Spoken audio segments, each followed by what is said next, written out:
চিৰাং জিলাৰ বৰটোলা মছজিদত অনুষ্ঠিত হয় সমূহীয়া ইফতাৰ পাৰ্টিৰ। ৰমজান মাহ আৰম্ভ হোৱাৰ পিছৰে পৰা প্ৰতিটো দেওবাৰে এই মছজিদত এইদৰেই সমূহীয়াভাৱে ইফতাৰৰ আয়োজন কৰে 15-20খন গাঁৱৰ যুৱকসকলে।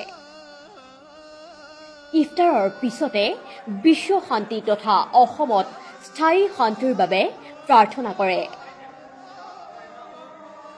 অসমত যাতে সকলো জাতি জনগোষ্ঠী তথা ধৰ্মাৱলম্বী লোকে মিলা প্ৰীতি তথা শান্তিৰে বসবাস কৰিব পাৰে তাৰে কামনা কৰি দুৱা কৰা হয়। News desk report, public press. Chirang জিলাৰ বৰটোলা মছজিদত অনুষ্ঠিত হয় সমূহীয়া ইফতাৰ পাৰ্টিৰ।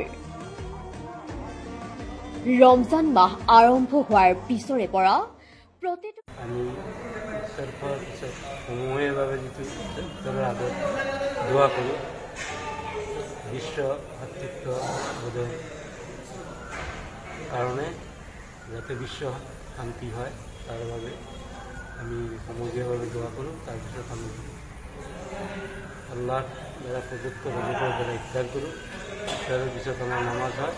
নামাজৰ মাজতো আমি বিশ্ব ভাতৃত্বভাৱৰ কাৰণে আমি বিশ্বৰ ওচৰত আল্লাহৰ ওচৰত দোৱা কৰোঁ। আজিও ঠিক সেইদৰে আমাৰ বৰটোলা জামে মছজিদত ইফতাৰৰ ব্যৱস্থা কৰা হৈছে। ইয়াত সকলোৱে ইনশাআল্লাহ হাজিৰ হ'ব।